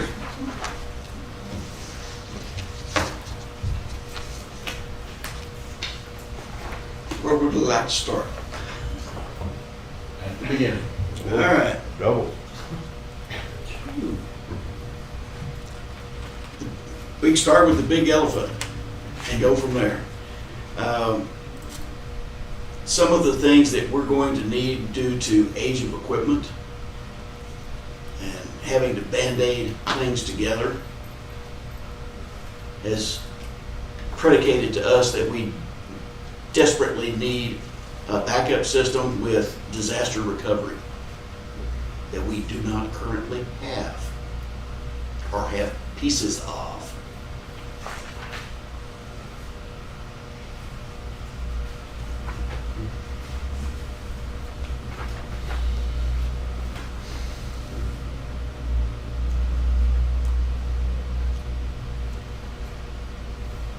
How much is Describe- that? Go ahead.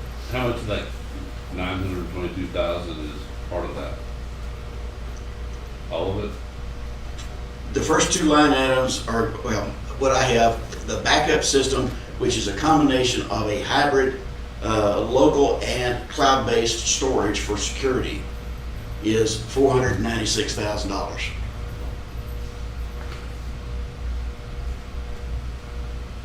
Which what we have today is probably 15 years old and has been patched together,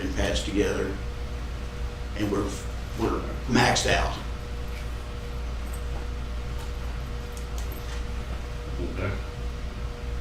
The next biggest item is a rebuild of what's called an Active Directory system. This is our software that basically is our Windows software that manages everything else.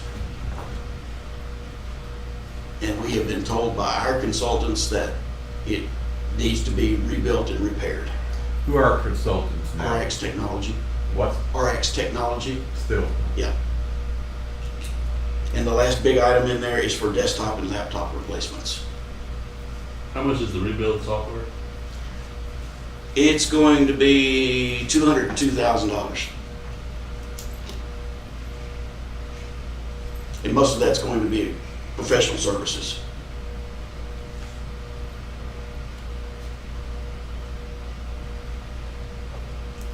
Okay. And then new equipment?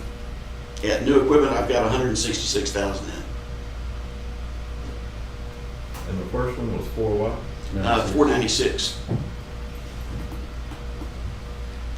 And that's all I'm gonna ask this year for Captain. I cut it by over a third from the recommended because I knew I can't go all of these. That's all. We did save a little money on our telephone and data networks by eliminating the data center in Ingram. That was the peanuts for the elephant. Got to start somewhere.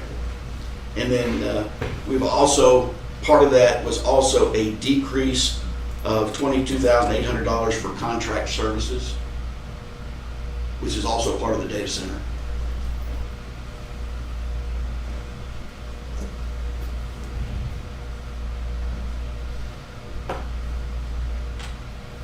Bruce, what's the difference between the admin recommended 300, I'm talking about software maintenance now, line 500. Admin recommended 333 and your request of 502? Right. Most of that is additional software that's been added by other departments that I don't get a say in. Control that? Yes, right. But that's most what it is, and there are annual increases on a lot of that. Bruce, all this capital outlay stuff, is there any other options? I mean, can we get RX in here to? Certainly can. I mean, you know. Yeah. That's a As a big matter of fact, I've got a phone fill-in call with them tomorrow. I don't know, that's just $1 million. I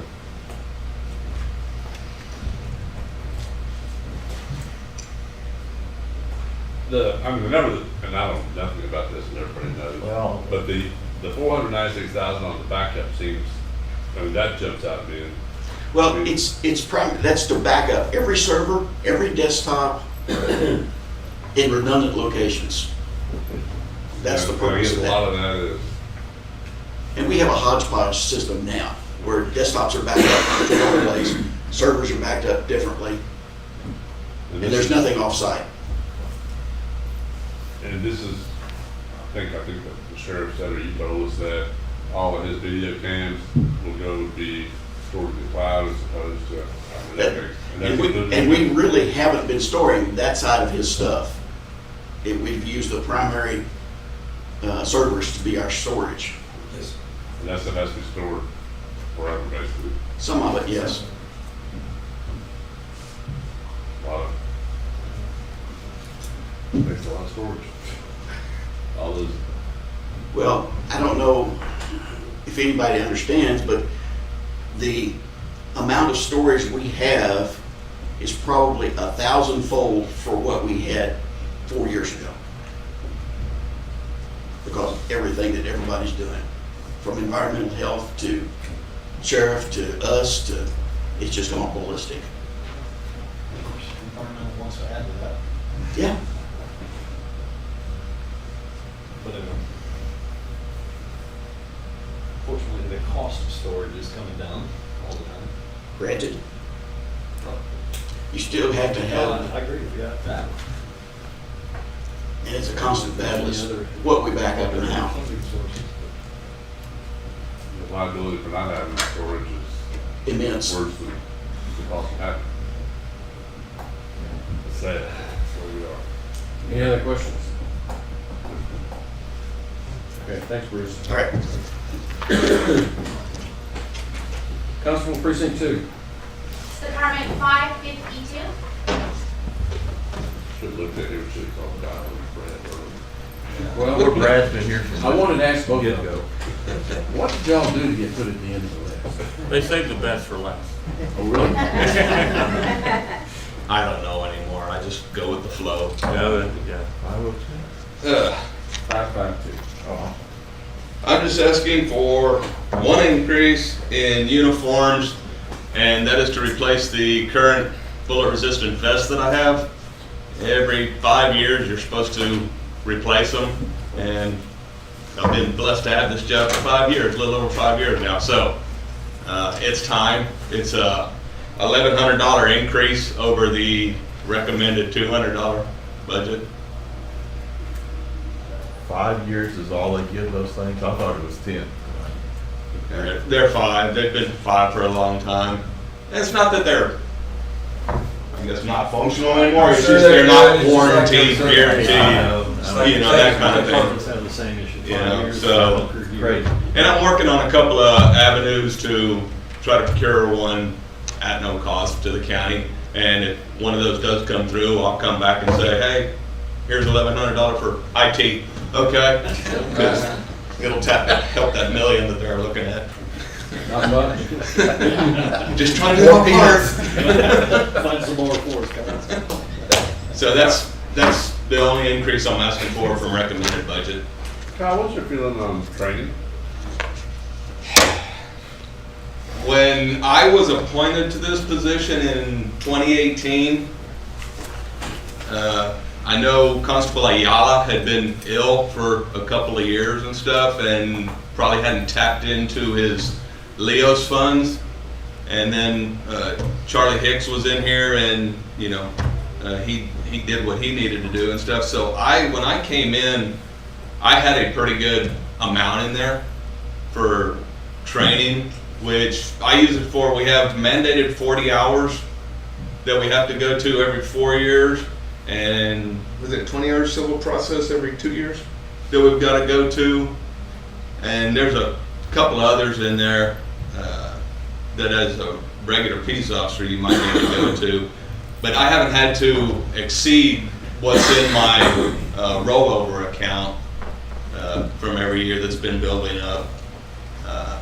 And like I said, I was fortunate to, I guess when I came in here and took over, that I had a decent budget or a decent amount in the Leos funds. But eventually, Right now, you don't have any training here. we don't have any of the constable training that we're mandated. We have to go to Huntsville for it. The civil process they have in different areas. San Antonio, you'll come across them or something. Now, LEMIT has started about once every 2 years or twice a cycle. They've taken the 40-hour course and had it at some different locations at the request of constables, because you know you've got guys over in Eagle Pass or Amarillo or something, and everybody's having to go to Huntsville. And so over the years they've requested, it's like, hey, can y'all bring this, come to us somewhere that's a little closer. So they've been doing that the past couple of years. I think 1 year I went to Abilene, so that saved me 2 hours of driving. Last year for this cycle, I went to Pecos, further than Huntsville, but quicker by road. So, you know, they're bringing it around every couple of years to where they're taking that 40-hour course to closer locations to help some of us out. So you have basically, bottom line, you have enough money in your other fund to handle your training. I should have enough in Leosville to cover this year. Well, I won't have to, I've already gone for this cycle, so, you know, Okay. provided I get elected next year again, yeah, I should have enough there. Okay. So, And we'll- bad excuse for I'll be bringing LEOC back as a whole to y'all to show you the fund balance that's there and who's got the money and what funds are available. Okay. Thanks, Kyle. All right, y'all have a good day. Thank you. Constable Precinct 4. That's 554. Poor Kyle, poor Brad, he's been there all day and his is probably the easiest one. Well, it's not difficult. I want to know, I don't think I should ask this prior to with the auditor. In capital outlay, I have a certain amount for the truck, and included in that price, that monthly note, the maintenance is in there. Now, every month when I do the PO for that, it's having to be changed. So I don't know if that just needs to be a correction when the budget is done and put the maintenance program out of that price. So there's no more money, it's already being paid into the national or the maintenance line item rather, and change it up so it's maybe easier for the auditor's office to do instead of having to manually do that, is my point. So I The don't. maintenance part of the leases need to be going to maintenance so that we can keep. Yes, ma'am, I was told that it was separated, so it's $902.85 is the monthly rental for the truck. Then $45.87 is the full maintenance program. That $45.87 times 12 is about $550.44. Maybe take it out of capital outlay and put it into the vehicle maintenance line item so that it's just processed quicker and easier for you guys. I mean, it's already been approved and it's there. It's just maybe in the wrong line item. You're saying capital outlay, you're really talking about vehicle lease, right? Yeah, well, we're gonna put it down mine, it's His is yeah, yeah. So it's all, You're everything's right. clubbed under vehicle This lease. is the second Just year. whether we need to break it out separately, I think that's. That was my first. We'll break it out. That's my first. So maybe I should have asked that prior to that, but right, either way, I thought I'd break that out. It was the first year this year. Brad, your training Thoughts? Same as Kyle's. You know, when you talk about different peace officer, and the sheriff can tell you, different peace officer has different license, from a basic to a master. I think most of us, for us, the constables anyway, have the master, and all of the little stuff to where some of Larry's guys has to go and mandatorily take that. We don't have to. You know, we do have to, like you said, take the 40-hour training and updates and the civil updates, but and they're mandatory on where you take those. You know, you got JPCA that does the civil side, and then you have to go where they tell you. I mean, I can take that class online and get the hours in TCO for it, probably for free, but I don't get credit with the state if I do not take it from them. So, and then I have to have that credit to stay in a position. So anyway, it's basically the same. I use the Leo sometimes. So. Okay. All right. Thanks. Okay, thanks. The one thing I do want to mention, though, that might cost money is in the new radio system, when they put radios in the truck. I don't have a console and cannot, at this point, find a console that will fit in the truck between the dash and the seat that will hold the radio head. Talking to Motorola, they do have a handheld device that where all the controls are in, just in your hand that can be used. The problem with that is just to go to that one handheld mic, so to speak, is about $1,500. So I don't know. They say they have them. I think the sheriff's having some of those put in a couple of his units, but that's just here or there. But that's wait and see. We can't find a console at this point to put a radio head in. And that won't come out of the radio budget, or? Well, no, I think they're already budgeted for X amount of dollars for whatever they got budgeted for the constable vehicle, and then that's an additional to have that changed. That's why I brought it up. I've talked to the sheriff about that already, and said, yeah, that's more money. I talked to Motorola, they said, yes, that's more money, and so I don't know any other way at this point to get around it, other than make a wooden box, stick it on a dash, you know, it's kind of. So you need something in operating equipment. Would that be the line item? That's what I was gonna ask. Can that be added to the Motorola contract? If the sheriff is getting his equipment that he needs to do that? I don't know about that contract, I thought it was already said and done, so. Oh, I mean, they're gonna charge us for it, I mean. But we're gonna be We're gonna charged pay for one way or the other. that's We've not already what- gone through where the the funds come competitive from. bidding for it. So if we could add one more item to it, it could come out of ARPA I'm thinking because of all of the competitive bidding that we went through. Correct. So if it's possible, that might be better. Well, all why the don't y'all way look into around. that? Okay. Are there any other similar? We need a list, Yes. yeah. Creativity is welcome. If the equipment's not gonna be sufficient for everyone that we were trying to cover, we need to. I think, on my point, I got the new vehicle, because of the new vehicle, the console's different. All the other consoles are already rigged out, and the radio head will go right where the radio is, so. Right. Right.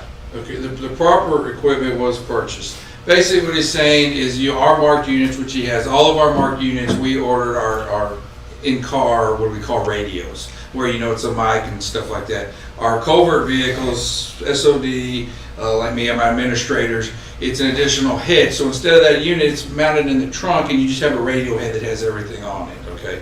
So, and then you can unplug it, and take it out of there in case it gets stolen or something like that. But what we allowed in the budget, our pricing of it, was all marked vehicles got radios, mounted in the front. So that's kind of what it is. But, I'm sure at our funds, I'm sure we can buy one of them and add another one to it. I don't think see an issue with that. I'm just thinking if it could go through the contract, it might. We can ask them. We had a 10 o'clock meeting this morning, but Chris had it. But yeah, we can ask them to add it and see. Might as well. I mean, there's also the possibility of, like I mentioned, I'm hoping to save about $50,000 on the building. So I'm hoping I've got some money. We won't know that till a little later, but we can buy one of those. See what I'm saying? I know we at least going to save $50,000 in comfort by not purchasing. We're using an existing building. So what we can do is we can, I'm hoping I have what I call slush fund in there. They're not going to give it back to us, but like I said, I can put it towards the maintenance contract. Maybe I can have a radio head, maybe I can add extra radios. Okay. Get creative. Yeah. We'll figure it out. Okay, thanks, Brad. Hill Country Youth Event Center. Okay. Department 666.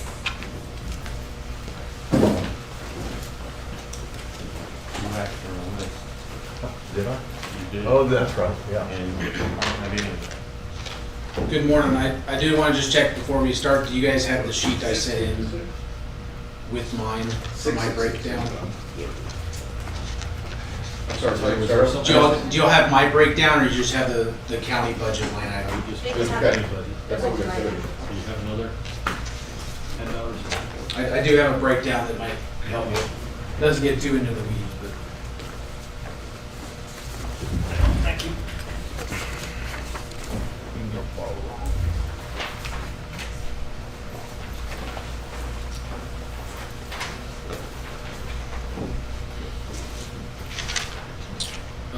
So good morning. So I do apologize for having to come to court and ask for this, but just like all your other departments, we are running into that inflation risk. So the handout I gave you is a nice visual to show where we're at this year, where we're looking to be at next year. With increase, you'll see we do look to increase revenue another 11% overall. That's a large part due to the new liquor license that we've been using, as well as more rent for groups and adding some fees to try to maximize our revenue. Those fees would be a facility fee on more groups. Those would be consumer shows instead of just festivals. So we'd be taking a percentage of their ticket sales to try to help increase revenue as much as we can. while also providing our great support to those community events that the place is also known for. However, with those increases in revenue, the expenses are outpacing what we project to see next year. Mainly insurance and employee benefits. You will know our budget is bare bones. We've always strived ourselves on in-house training. I don't send the crew to any sort of off-site conferences or trainings like that. We don't have any expenses. The main expenses we have are, of course, your employees, and then the overhead and repairs and maintenance. So the buildings are aging. We do have projects slated for next year for some motors on things that have worn out. We're continuing to retrofit from the lighting to LED lighting. We haven't done those in big chunks. Those have been through the budget, through repairs and maintenance, to try to help alleviate some of that cost in all those areas. So we're very cognizant of cost at all terms, and we're just at this point looking at next year to be able to maintain the facilities and operate them. So it's roughly a $45,000 increase from the current year. Correct. Correct. That's the first time I've had to ask for something the court hasn't recommended.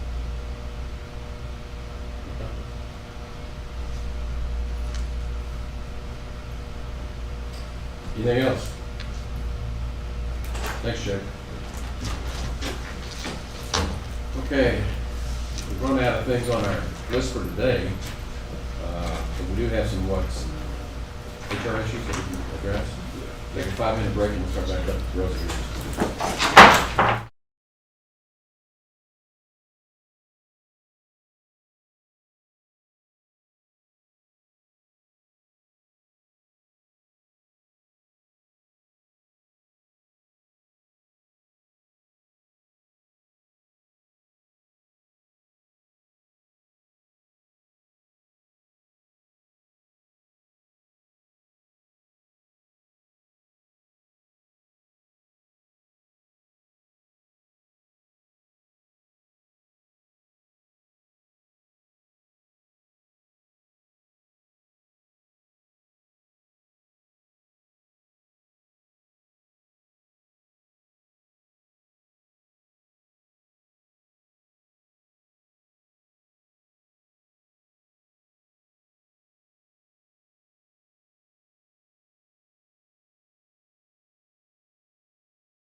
Okay.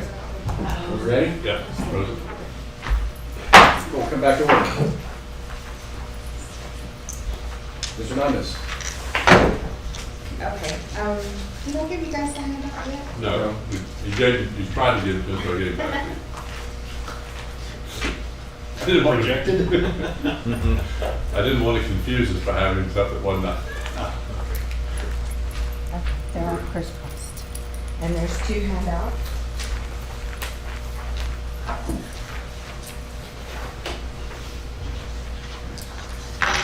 Okay, so what you have before you is, the first one is going to be for the unemployment. The county has sent us an email and they Do we have had. tab on this one, Hilda? I'm sorry? I don't have this information. I didn't have this information for the books. Yeah, so there was a tab for it. Oh, yeah. Well, we can still go over, I think, Okay. So the second page of this is actually what we actually pay for the year so far. Is we are at the .0016 is what we're paying in unemployment.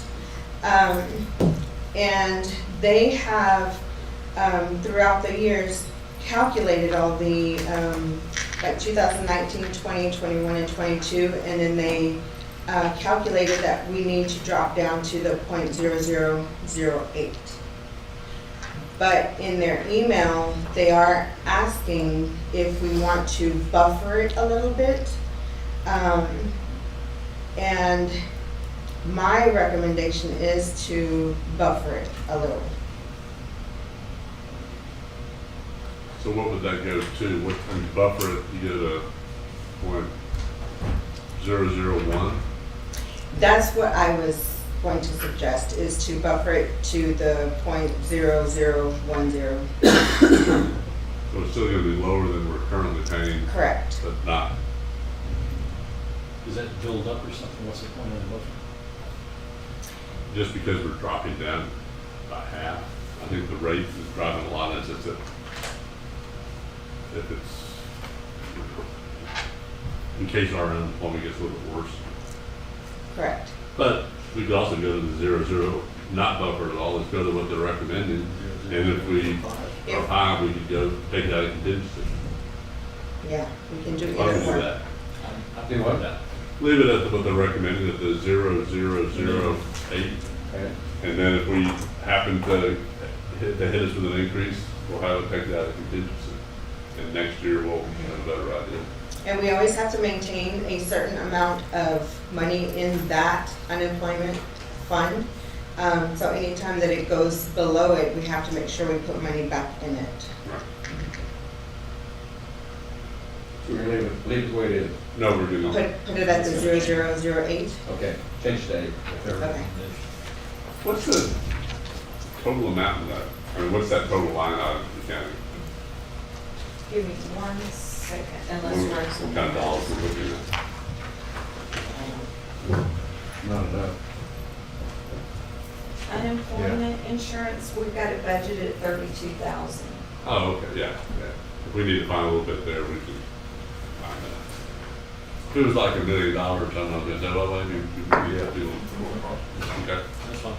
Okay, and second handout? So the second handout is for the retirement. They have provided us a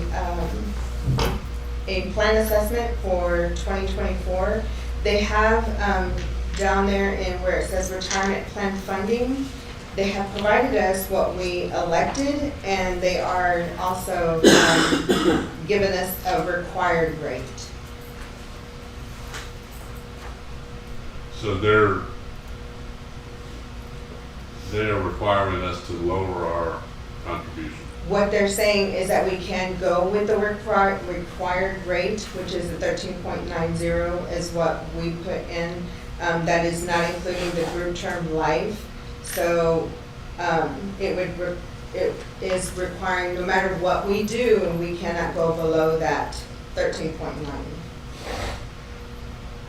So we can leave it as is as a 14.72, or we can lower it to the 13.9. Is there, what's the, I guess the financial implications of leaving it versus changing it? I mean, is it, Part of it is our funding that's on hand at TAC. It just goes into more of our retirement into the future is funded, is what that'll mean. We'll earn more interest on those funds. One way of looking at it that I've heard that I've not thought of before was that currently they're saying TAC is guaranteeing almost that we're gonna make 7% on the funds that are on, that they have under their investment policy. And so to me, we're not gonna make 7% on our funds. So even if you have funded more, you're still making interest on the money that's gonna be used in the future. So it's not like you're not gonna get some benefit if we do fund it more than their recommendation. Why did they make 7%? How does that work? I'm sorry, their funding that they have is how they do that. And I can show you the different things that they invest in. It's in the audit report, but yeah. Yeah, share the secret, I mean. Well, part of it is, you know, Committee needs to know. they're on a grander scale. I mean, they've got however many counties are part of it. I'm assuming it's everybody, and so These days, 7%. they can take more risk possibly, you know, in some of their investments just because it would be a lower percentage. I just leave it alone. okay. No change? Okay. I don't see any adverse financial impact to this. Okay. Even if we change it, how much would we save? Yeah, please. Yeah. I don't know the answer to that. We just move the money from one half to another. Sounds that way. Okay, what else do we have? Do y'all have some time for, Yeah, we have another She said yes. 5-10 minutes. okay, and I can just go and see which one gets That's through. quicker, she said. Chuck gets on the phone. We got 5 minutes. We might want to put some of this off to the next one. If it's okay, can I just announce all of the departments that are not having any increases, and we won't have to look on up?